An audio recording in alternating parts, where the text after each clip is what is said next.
vous êtes bien devant le grand dossier consacré à cette question. Iran, Trump est-il prêt à frapper? Avec le colonel Pierre de Jong, avec Magali Barthès, avec Louis Saillant, ancien capitaine dans les forces spéciales. Et accueillons Jean-Marie Guéhenno. Bonsoir. Bonsoir. Diplomate français, ancien secrétaire général adjoint de l'ONU, spécialiste des questions de défense et auteur de ce livre, Le premier 21e siècle de la globalisation à l'émiettement du monde, aux éditions Flammarion. Merci beaucoup d'être avec nous dans le grand dossier. L'Iran, vous le savez, menace désormais directement les États-Unis. Regardez ce message posté par Ali Khamenei, qui est le guide suprême. La bataille commence avec ces images d'un rempart qui est attaqué évidemment par ces missiles en feu. Une image qui fait référence à une célèbre bataille menée par Mahomet. Et écoutez ce qu'ajoute le guide suprême iranien. L'ennemi sioniste a commis une grande erreur, un grand crime. Il doit être puni. Il est puni en ce moment. Le fait même que ses amis américains entrent en scène et parlent est un signe de sa faiblesse et de son impuissance. Partons en Iran retrouver Siavosh Ghazi, correspondant RFI France 24 en Iran. Vous êtes en direct de Téhéran. Bonsoir Siavosh.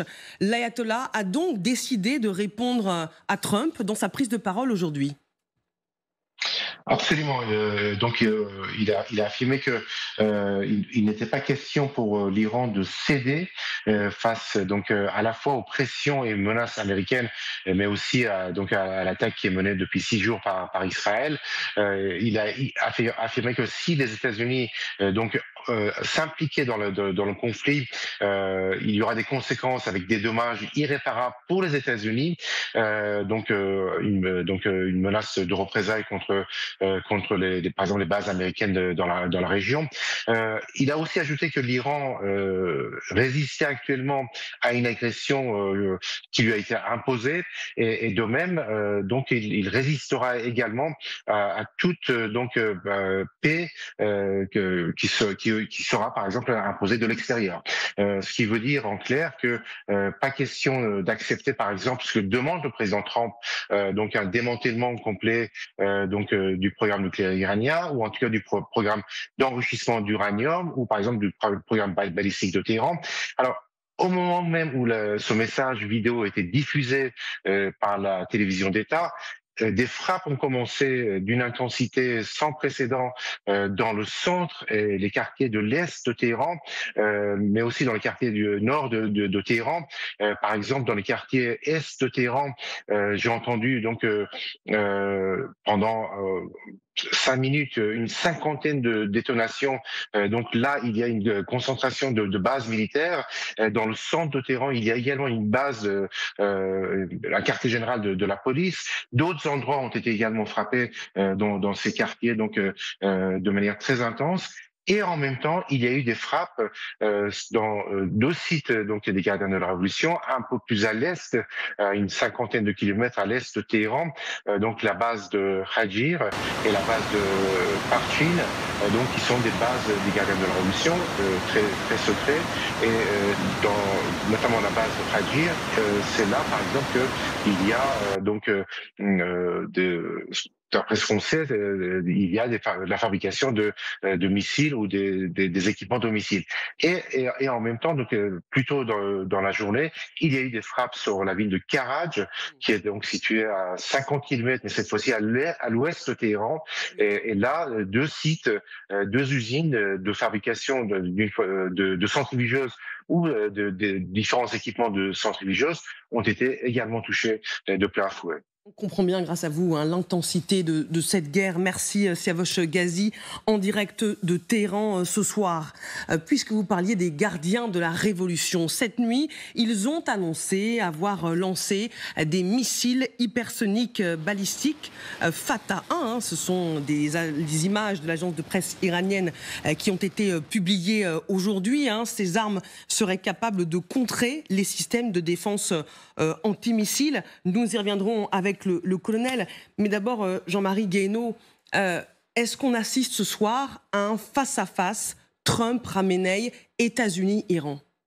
Ce qui est curieux, c'est que Trump a parlé de reddition alors qu'il se vante d'être un grand négociateur. Et s'il y a une possibilité de négociation avec l'Iran, il fallait quand même éviter de l'humilier. Et en utilisant ce genre de mots, il semble maintenant être complètement le prisonnier de Netanyahou, qu'il a piégé, parce qu'il n'y a pas de doute qu'au départ, il ne souhaitait pas l'option militaire, parce que beaucoup d'Américains et d'Américains qui le soutiennent ne veulent pas une guerre de plus en Iran. Il a sans doute dit à Netanyahou, mais il l'a dit mollement. Et Netanyahou s'est lancé, et ensuite a un argument très fort vis-à-vis de Trump, parce qu'il peut dire à Trump, écoutez, si on ne finit pas le travail, si on ne détruit pas Fordo, à ce moment-là, les Iraniens peuvent accélérer leur programme nucléaire. Donc il est piégé. Alors, est-ce qu'il y a un face-à-face ? Je crois que les Iraniens sont dans une position d'extraordinaire faiblesse. Ils ont perdu leur allié. Enfin, le Hezbollah n'a pas disparu, mais il est opérationnellement extrêmement affaibli. Le Hamas est aussi extraordinairement affaibli. La Syrie de Assad est tombée. Donc, toute la stratégie de dissuasion qu'avait l'Iran avec la menace de pouvoir multiplier les attaques de missiles sur Israël, mais s'est il reste effondrée. la Russie, il reste la Corée du Nord qui peuvent soutenir éventuellement l'Iran.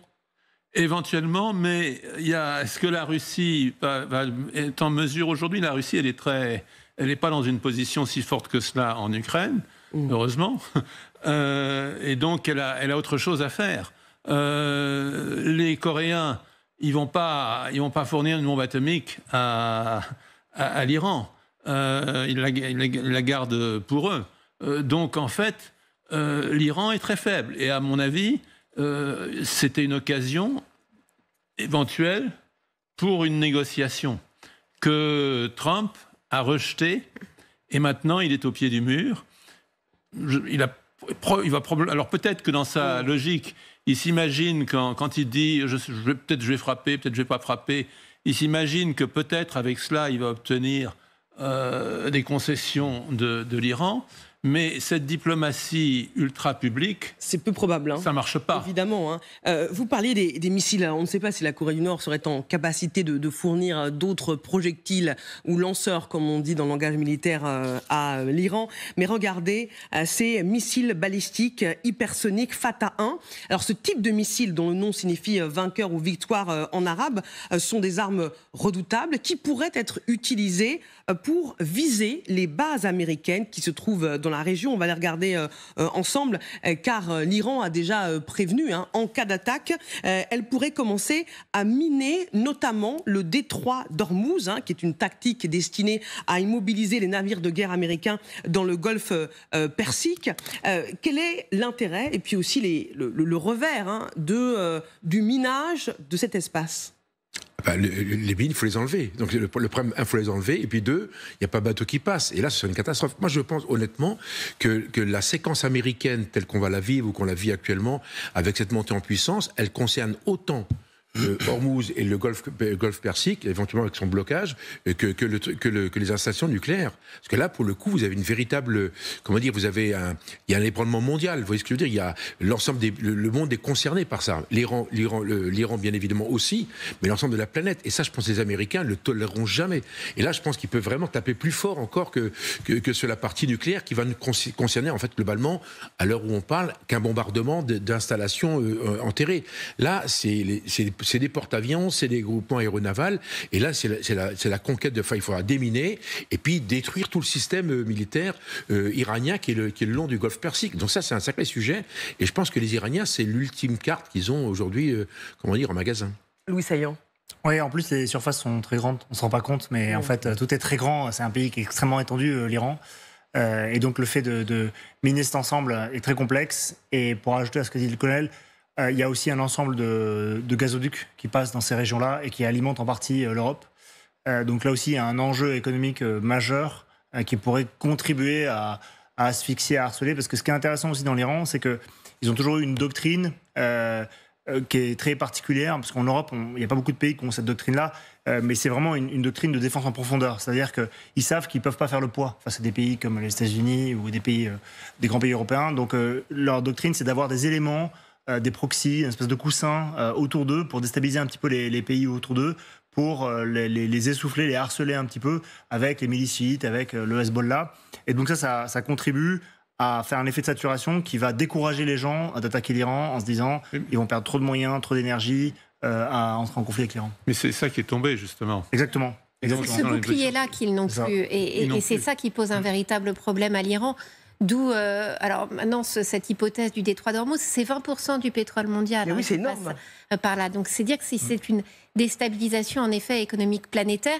Quant aux bases américaines au Moyen-Orient, il faut savoir que les Américains sont en alerte maximale depuis déjà une semaine, puisqu'ils ont déjà fait rapatrier notamment les familles et les personnels non essentiels, justement parce que, évidemment, que c'est ce danger. C'est 40 000 soldats américains dans la zone. Ils ont même fait rapatrier, justement, vers ces bases américaines du Golfe, du matériel anti-drone qui devait être livré à l'Ukraine. C'est dire si, aujourd'hui, ces bases-là, elles sont archi protégées. Maintenant, on a quand même l'impression d'un régime iranien qui brandit énormément de menaces. Mais quand on regarde les salves de missiles qui sont par exemple envoyées sur Israël, il y a plutôt... le nombre est en train de baisser au fur et à mesure. Il n'y a pas eu de mort la nuit dernière en Israël. Il y a des missiles, mais il y en a moins maintenant. Comme si finalement, ça y est, les capacités de riposte iraniennes commençaient un peu à s'essouffler. Parce qu'il y a à la fois, évidemment, la protection aérienne d'Israël, mais Israël est en train de frapper de manière systématique toutes les bases, les rampes de lancement de ces missiles, est en train d'essayer de détruire les stocks de missiles en faisant le pari qu'ils vont réussir à essouffler cette menace balistique. Eh bien justement, colonel, vous allez nous expliquer tout ça devant le grand écran. Quelle est la réalité de l'arsenal militaire iranien? Alors, comme la disait Magali, alors l'arsenal balistique au tout départ, il est estimé à 3000 missiles, selon des sources occidentales. Ça veut dire 300 par mois en capacité de production. Et dans 6 ans, là, ce qui est projeté, c'est 20 000 missiles balistiques. Mais comme le disait Magali Barthès, c'est un stock qui s'amenuise, puisque depuis le début du conflit, environ la moitié de ces missiles auraient été détruits. Est-ce que leur capacité de nuisance, malgré un stock qui diminue, elle est toujours très inquiétante, colonel? Alors, plutôt que de répondre rapidement là-dessus, je voudrais rebondir sur ce qui vient d'être dit, et c'est dans la continuité. C'est vrai que dans la doctrine des Iraniens, il y avait deux pôles, en fait. Il y avait un pôle extérieur tel qu'il était évoqué, et ce mot coussin est parfaitement adapté, avec toute une série de pays, des proxys, le Hamas, etc., qui animaient et qui déstabilisaient, et qui étaient en fait le bras armé extérieur de l'Iran. Et le deuxième côté, c'était quoi? C'est toute la partie des missiles. Pourquoi? Parce que comme ils étaient sur une stratégie pour acquérir de l'armement nucléaire, il faut bien le mettre quelque part, votre armement nucléaire. Donc ça, vous mettez sur des bombes, avec des avions, mais ils ont pas d'aviation. Ils ont une aviation qui date de l'époque des Américains, qui date des années 80, 70. Donc ils n'ont pas d'aviation. Donc le problème, pour projeter, il faut le vecteur. Le vecteur, c'est les missiles. Donc les missiles, c'est le domaine dans lequel les Iraniens ont fait effort, comme les Russes au passage. Donc aujourd'hui, ils ont une industrie, ils ont des missiles récents, plus ou moins récents, etc. Donc c'est un vrai sujet. Après, ils ont stocké.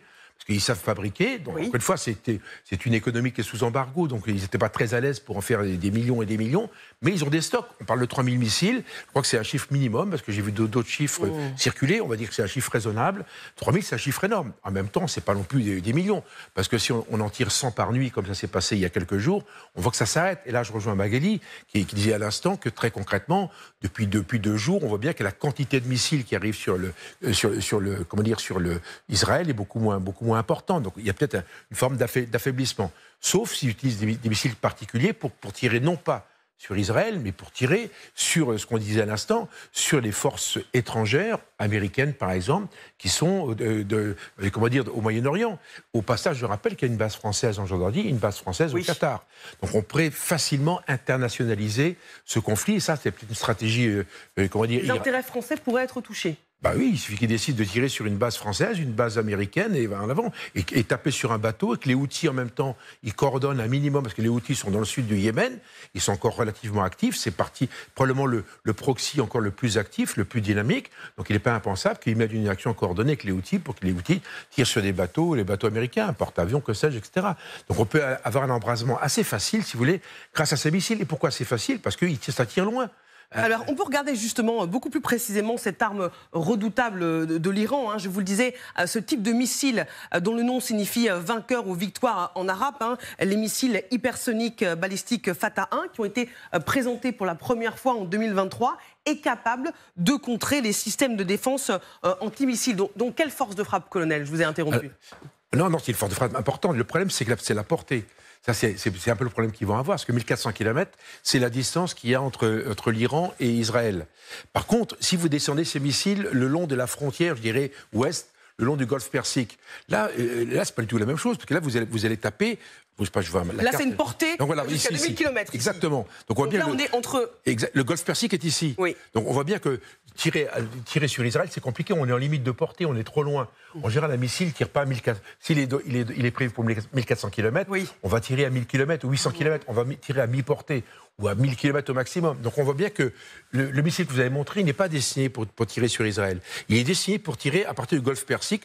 Vous positionnez ici, et là, vous tirez sur quoi? Vous tirez sur les forces américaines, sur les task forces navales américaines et sur les bases européennes qui sont là. Donc c'est un missile qui est inquiétant, non pas pour Israël, mais qui est inquiétant pour les Américains et pour les forces qui seraient en face de l'autre côté du golfe Persique. Donald Trump, on le disait, a prévenu aujourd'hui qu'il voulait une capitulation sans condition. On a compris que Téhéran n'était absolument pas prêt à respecter cette consigne. La nation iranienne s'oppose fermement à la guerre imposée, comme elle l'a fait jusqu'à présent, et s'oppose fermement à la paix imposée. Et cette nation ne se soumettra pas à l'imposition de qui que ce soit. Jean-Marie Guéhenno, est-ce qu'on est en train de toucher, d'atteindre progressivement le point de non-retour? Ça va quand même très très loin. Oui, on est exactement dans le scénario que Trump avait promis de ne pas avoir. Parce que beaucoup des gens qui ont voté pour lui, ce qu'ils ne veulent pas, c'est une nouvelle guerre généralisée au Moyen-Orient, dans lesquelles les Américains rentrer et sortir très vite. On sait comment ça commence, on ne sait jamais comment ça finit, ce genre d'affaires. Et donc, c'est là qu'il a un vrai dilemme politique. Et on voit le parti républicain se diviser sur ce sujet. Parce qu'il y a une partie des républicains qui a toujours voulu en découdre avec l'Iran, qui rêve de changement de régime, qui est sur la ligne Netanyahou, en gros. Évidemment, eux, ils seraient très contents que, par exemple, Mitch McConnell, ce genre de républicains, ils seraient très contents que les États-Unis soient poussés graduellement à un engagement généralisé.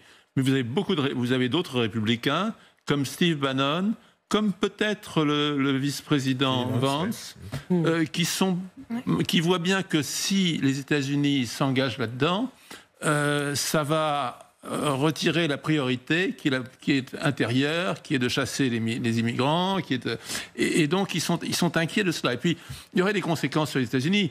Vous parliez des attaques sur des installations américaines. Il peut aussi y avoir des attaques sur les installations pétrolières. Oui. Et puis, s'il y a des risques dans le détroit d'Ormuz, les armateurs ne font pas naviguer des bateaux quand ces bateaux risquent des pétroliers, quand ces bateaux risquent d'être coulés. Donc à ce moment-là, vous allez voir le prix du pétrole qui a déjà monté, mais décollé complètement, arrivé à 150, 170 $. Et aux États-Unis, c'est beaucoup plus sensible qu'en France. Qu'en France, la partie taxe du litre d'essence à la pompe est énorme. Donc quand le pétrole augmente, ça se voit un peu, mais c'est très amorti par les impôts. Aux États-Unis, il y a beaucoup moins d'impôts sur le pétrole, et donc vous voyez très bien, de mois en mois, de semaine en semaine, le prix du pétrole bouger. Et pour Trump, dont un des problèmes par rapport au midterm de l'année prochaine, c'est l'inflation, si brusquement les ménages qui utilisent beaucoup leur voiture, parce qu'on se déplace beaucoup plus aux États-Unis, il y a les grandes banlieues, etc., qui utilisent beaucoup leur voiture, si brusquement les ménages voient que le pétrole dont ils ont besoin pour leur voiture augmente de 30, de 40, de 50%, ça va être très mauvais. Et c'est ça le dilemme très concret auquel il doit faire face maintenant. Magali. Lors du discours d'investiture le 20 janvier dernier, Donald Trump dit « Nous mesurerons notre succès aux guerres que nous empêcherons et peut-être plus important encore, par les guerres que nous ne commencerons pas ». Et évidemment, le peuple MAGA, c'est-à-dire vraiment le cœur de l'électorat trumpiste, ne veut pas de ces aventures à l'étranger. Et c'est vrai que ça oblige finalement Donald Trump à beaucoup d'acrobaties pour justifier le fait qu'il faille peut-être y aller, que c'est une opportunité historique de se débarrasser du nucléaire iranien.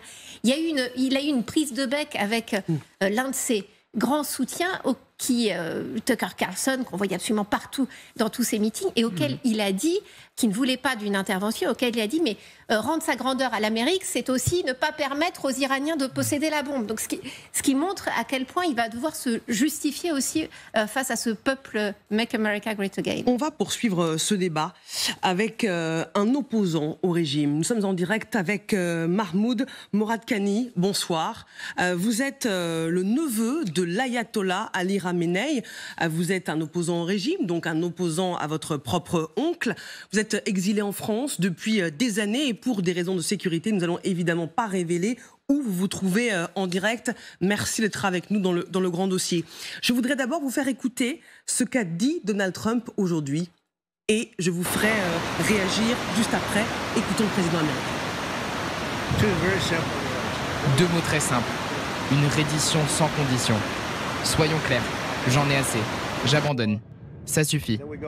Ou alors nous allons faire exploser tout le matériel nucléaire présent là-bas. Ils ont toujours eu de mauvaises intentions.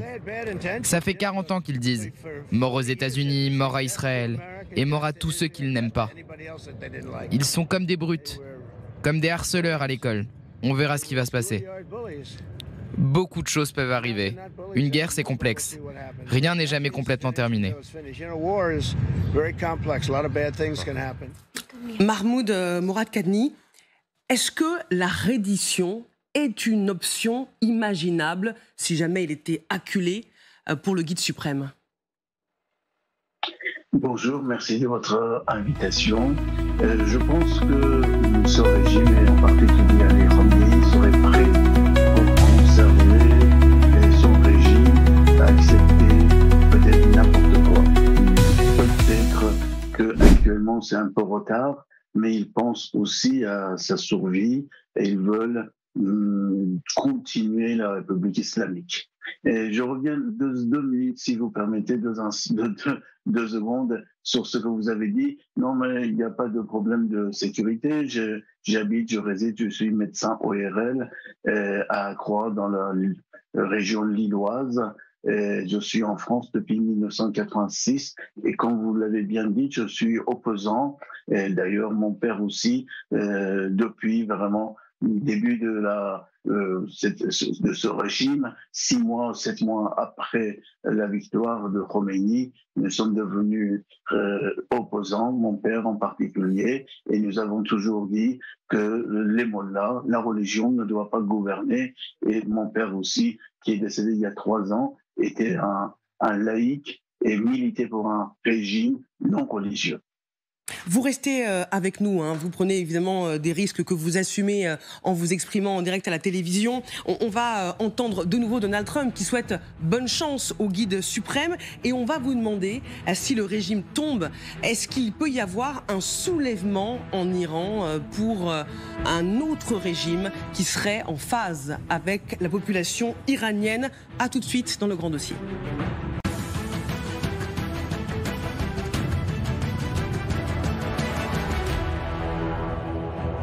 Vous êtes bien au bon endroit sur LCI, Canal 15, devant le grand dossier intitulé ce soir « Iran, Donald Trump est-il prêt à frapper ?» Pour comprendre ce qui se joue, le colonel Pierre de Jong est avec nous, consultant géopolitique pour LCI, Magali Barthès, notre spécialiste des questions étrangères, Louis Saillant, ancien capitaine dans les forces spéciales et auteur de Chef de guerre aux éditions Mareuil, et Jean-Marie Guéhenno, diplomate français, ancien secrétaire général adjoint de l'ONU et auteur de cet ouvrage, Le premier 21e siècle, de la globalisation à l'émiettement du monde, aux éditions Flammarion. Et nous sommes toujours en direct avec Mahmoud Moradkani, neveu de l'ayatollah Ali Khamenei, opposant au régime, et à votre oncle, exilé en France depuis des années. Je voudrais vous montrer, qu'on regarde ensemble, ce qu'a dit Donald Trump sur le guide suprême. Il dit « Nous savons exactement où se cache le soi-disant guide suprême. C'est une cible facile. Nous n'allons pas l'éliminer, le tuer, du moins pas pour l'instant. Notre patience arrive à bout. » Et écoutons ce qu'il ajoute. Il y a une heure à peu près, c'était une séquence avec le président américain face aux journalistes. Écoutons-le. Monsieur le Président, que répondez-vous au guide suprême de l'Iran qui dit qu'il ne se rendra pas? Je lui souhaite bonne chance.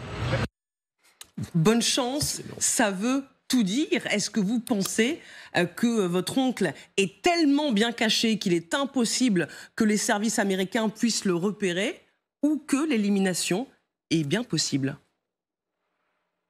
L'élimination est possible. Pourquoi? Vous pensez qu'il y a... Je pense qu'il faut revenir un petit peu en arrière au niveau idéologique, et comme pour d'autres dictateurs dans le monde, dans l'histoire, il reste persuadé qu'il a raison jusqu'aux dernières minutes. Et je pense qu'il est à Machhad. Certains disent qu'il est à Téhéran, caché dans un bunker, mais je pense qu'à Machhad, il serait plus tranquille. Mais quand même, dans toutes les situations, il est possible de l'éliminer, même de l'intérieur. On sait très bien que Mossad et les forces d'Israël ont des personnes très proches de Khamenei et des pasteurs. Donc ils peuvent l'éliminer, soit par des bombes, soit par attentat, mais pour l'instant, c'est pas dans leur intérêt. Et l'élimination simple de Ali Khamenei, je ne pense pas régler totalement le problème. Il resteront encore des fidèles. Et ce que j'ai peur, mon inquiétude principale, c'est que le régime réussit à s'en sortir et après se range sur la population, comme a fait Khomeini après la guerre avec l'Irak, qui a tué plusieurs milliers de prisonniers.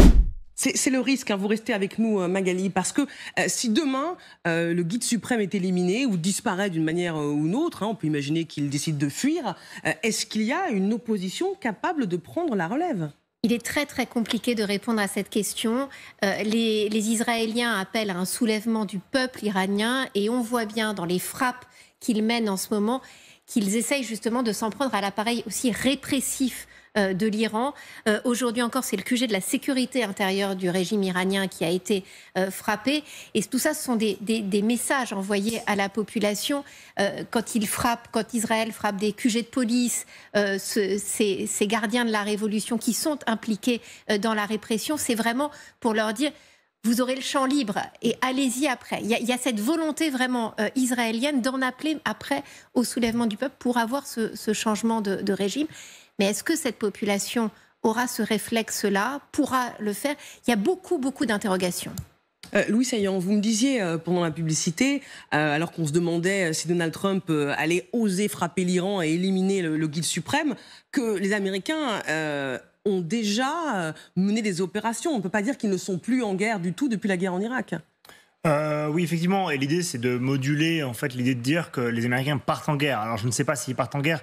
Est-ce qu'on ne parlerait pas non plus de frappe en profondeur, stricte, et après, on laisse tel quel. Donc, tel quel, c'est toute la question. La question de l'après. Est-ce qu'il va y avoir un gouvernement de transition qui va le composer, qui peut prétendre au trône? C'est beaucoup de questions à laquelle, je n'ai bien sûr pas la réponse, mais qu'il est intéressant de se poser, surtout en ce moment où on comprend que l'escalade va aller assez loin. Donc il y a un énorme enjeu là-dessus.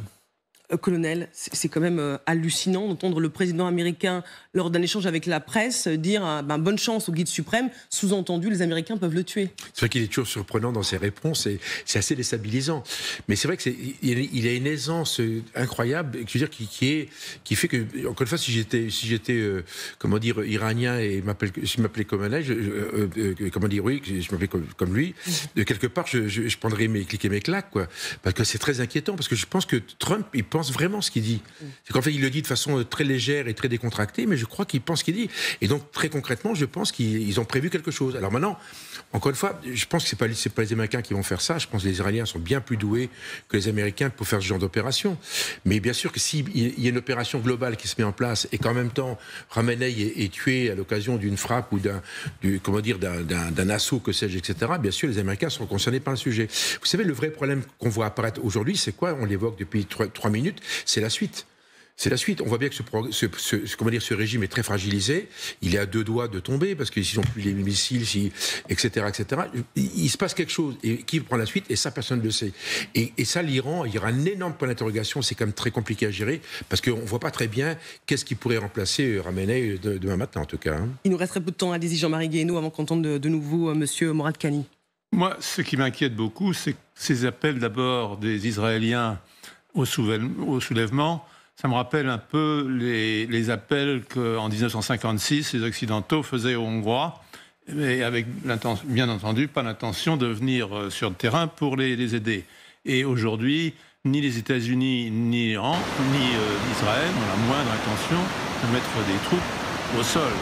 Et donc, c'est vraiment immoral d'appeler des gens au casse-pipe, alors qu'il y a 150 000 gardiens de la Révolution, Pasdaran, l'Iran est très affaibli internationalement, peut-être qu'il n'a plus assez de missiles, etc. Mais ces forces-là, elles ne se sont pas évaporées dans la nature.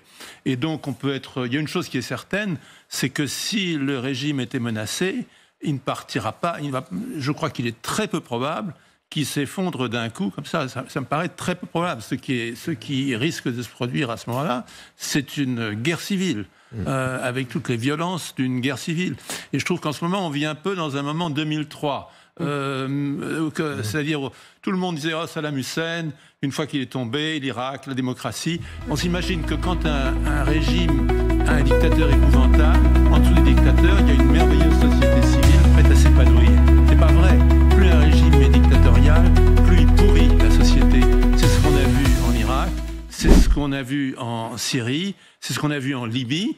Et en Libye, ça fait maintenant presque 15 ans que Kadhafi a été éliminé. Dieu sait, c'était un épouvantable dictateur. Et la Libye est encore dans le chaos. Et bien justement, très rapidement, Mahmoud Moradkani, il nous reste vraiment 30 secondes. Est-ce que vous pensez qu'une opposition peut prendre la relève de votre oncle si demain il disparaît? Je suis tout à fait d'accord avec les analyses qui viennent d'être faites, tout à fait difficile à prévoir. J'espère qu'on puisse, et surtout l'opposition à l'intérieur, nous avons encore des personnalités dans les prisons et même en liberté qui peuvent prétendre et pouvoir prendre au pouvoir. Tout dépend de la façon de la disparition de ce régime et effectivement c'est très difficile de prévoir et j'espère que ça sera au profit du peuple. Merci beaucoup, monsieur Moradkani. Merci à tous d'avoir participé à ce grand dossier.